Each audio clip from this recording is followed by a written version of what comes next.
अस्सलामु अलैकुम वरहमतुल्लाहि वबरकातुहू। नहमदुहु व नुसल्ली अला रसूलिल करीम। अम्मा बाद फ़अऊज़ु बिल्लाहि समीइल अलीम मिनश शैतानिर रजीम। बिस्मिल्लाहिर रहमानिर रहीम। 100 आदमियों का कातिल, उसकी बख्शिश कैसे हुई,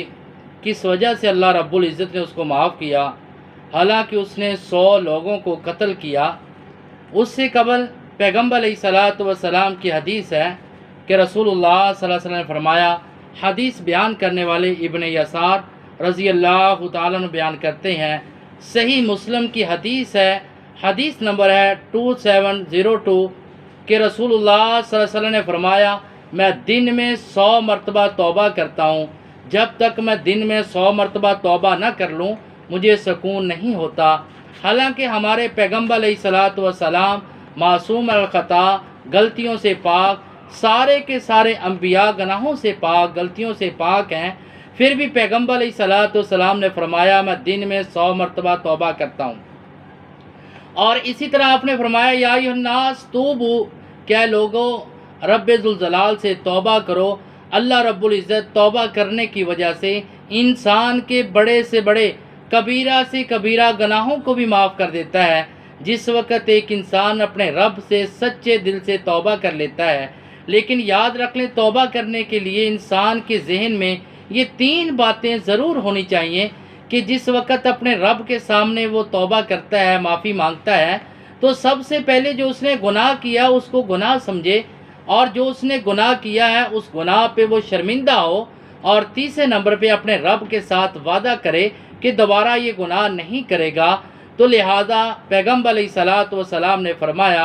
और अबू सईद खुदरी रज़ी अल्लाह तआला अन्हु बयान करने वाले हैं, सही मुस्लिम की हदीस है, सही बुखारी में भी मौजूद है, और हदीस नंबर है 2766 कि अल्लाह रब्बुल इज़्ज़त ने 100 कत्ल करने वाले आदमी को कैसे माफ़ किया, किस वजह से माफ़ किया, और उसने किस तरह अपने रब से माफ़ी मांगी या तौबा की, अल्लाह रब्बुल इज़्ज़त ने कैसे उसको माफ़ किया। अबू सईद खुदरी रज़ी अल्लाह तआला अन्हु बयान करते हैं कि रसूलुल्लाह सल्लल्लाहु अलैहि वसल्लम ने फरमाया, हमसे पहले जो लोग गुजर चुके हैं, और उनकी बात आप सल्लल्लाहु अलैहि वसल्लम ने बयान फरमाई कि एक आदमी जिसने 99 आदमियों को कत्ल कर दिया, और कत्ल करने के बाद और रात को उसको ख्याल आया, और मुझे अल्लाह रब्बुल इज़्ज़त ने बहादुरी दी है, दलेरी दी है, तंदुरुस्ती दी है, कल क़यामत के दिन उसके सामने मैंने खड़े होना है तो क्या जवाब दूंगा। जहन में ख्याल आता है कि अब मैंने तौबा करनी है, माफ़ी मांगनी है।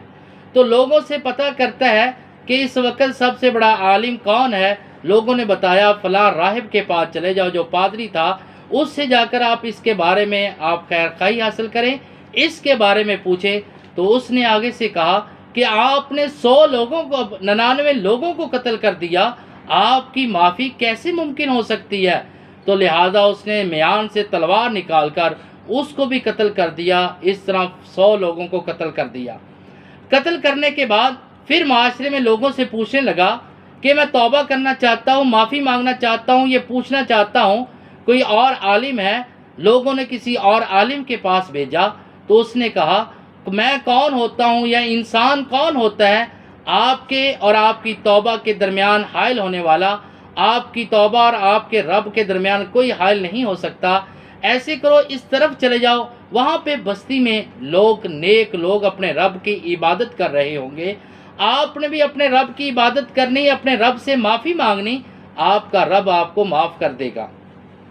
और वापस आपने नहीं जाना, आपकी जो सरजमीन है वो गुनाहगार है, लिहाजा वो ज़मीन नेकों की है, आप जाकर उनमें शामिल हो जाना, तौबा करना, माफ़ी मांगना, आपका रब आपको माफ़ कर देगा। हालांकि उसके दिल में अल्लाह का खौफ है, रास्ते में चलना शुरू हो गया, अभी नीयत की है, अभी सच तौबा नहीं की, अभी नीयत की है, उस तरफ चल पड़ता है। रास्ते में मौत आ जाती है। जिस वक्त मौत आ जाती है, आसमान से रूह लेने के लिए जन्नत के फरिश्ते और रहमत के फरिश्ते भी आ जाते हैं, और अजाब के फरिश्ते भी आ जाते हैं। रहमत के फरिश्ते कहते हैं इस रूह को हमने लेकर जाना है, क्योंकि ये अच्छे काम की तरफ जा रहा था, इसकी नीयत खालिस थी और अच्छे काम की तरफ ये चल रहा था।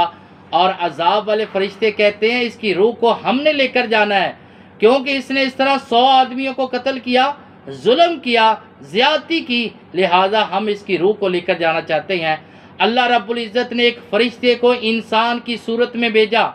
اور وہ فرشتہ ان کے پاس انسان کی صورت میں آیا۔ ان دونوں گروہوں نے کہا کہ ہم ایسے کرتے ہیں، اپنا فیصلہ اس سے کروا لیتے ہیں، اس کو اپنا منصف بنا لیتے ہیں، جو فیصلہ کر دے گا ہمارے لیے منظور ہے۔ اس نے کہا ایسے کرو، اس کی جگہ پامائش کرو،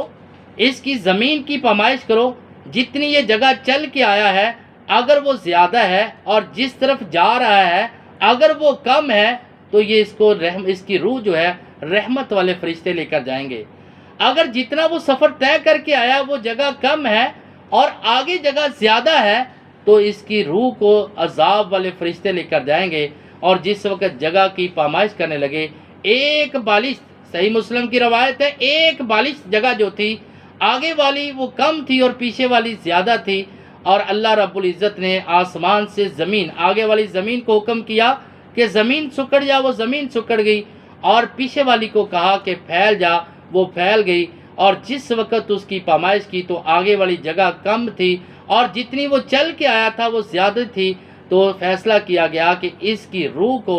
رحمت والے فرشتے لے کر جائیں گے۔ لہذا جو انسان سچے دل کے ساتھ اپنے رب سے معافی مانگ لیتا ہے، گناہ کرنے کے بعد، جرم کرنے کے بعد اپنے رب کے ہاں گڑ گڑا کر رو کر معافی مانگ لے، تو رب ذوالجلال صرف اس کو معاف نہیں کرتا، اللہ رب العزت اس کو پسند کر لیتا ہے۔ جیسے پیغمبر علیہ الصلوۃ والسلام نے بیان فرمایا، صحیح بخاری کی حدیث ہے، حدیث نمبر ہے 6309، اور بیان کرنے والے حضرت انس بن مالک رضی اللہ تعالیٰ عنہ بیان کرتے ہیں کہ رسول اللہ صلی اللہ علیہ وسلم نے فرمایا، جب کوئی انسان اپنے رب سے معافی مانگتا ہے، اپنے رب سے توبہ کرتا ہے، اللہ رب العزت کو اس طرح اس کو خوش ہوتا ہے اس کی توبہ کرنے کی وجہ سے، جیسے کوئی آدمی جنگل میں ہو، بیابان میں ہو، اس کے پاس اس کا اونٹ تھا، اونٹ گم ہو گیا، اب اس کے نہ آگے جانے کے لیے نہ پیچھے جانے کے لیے کوئی راستہ نہیں، کوئی سواری نہیں، اچانک اس کا اونٹ اس کو مل جائے جنگل میں گم ہونے کے بعد، جیسے وہ خوشی محسوس کرتا ہے، اسی طرح جب انسان گناہ کرنے کے بعد اور انسان اپنے رب کی طرف رجوع کرتا ہے، سچے دل سے توبہ کرتا ہے، اللہ رب العزت اس کے ساتھ ایسے ہی خوش ہوتا ہے۔ لہذا اگر اللہ رب العزت 100 آدمیوں کو قتل کرنے کے بعد بھی اس کو معاف کر دیتا ہے، تو ہم بھی اگر گناہ اور جرم کرنے کے بعد سچے دل سے اپنے رب سے معافی مانگ لیں گے تو ہمارا رب بھی ہمیں معاف کر دے گا۔ اور اسی طرح پیغمبر علیہ الصلوۃ والسلام کی ایک اور حدیث ہے، ایک آدمی جو ساری زندگی گناہ کرنے کے بعد اور مرتے وقت اپنی اولاد کو اور اپنے رشتہ داروں کو اکٹھا کر کے ان کو یہ نصیحت کرتا ہے کہ میرے مرنے کے بعد میں نے ساری زندگی گناہ کیا، ساری زندگی میں نے طرح طرح کے ظلم و زیادتی کی، لہذا میرے مرنے کے بعد میری لاش کو دفنانا نہیں ہے، میری لاش کو جلا دینا، اور اسی طرح میری راکھ کو، میری ہڈیوں کو اٹھا کر پانی میں بہا دینا، تاکہ میں کل قیامت کے دن اپنے رب کے سامنے کھڑا ہو کر کیا جواب دوں گا۔ حالانکہ رب ذوالجلال ہر چیز پہ قادر ہے، وہ تو کن کہہ کر پیدا کر لیتا ہے۔ پیغمبر علیہ الصلوۃ والسلام نے فرمایا، جس وقت وہ فوت ہوا اس کی اولاد و عزیز و اقارب نے ایسا ہی کیا، اس کی لاش کو جلانے کے بعد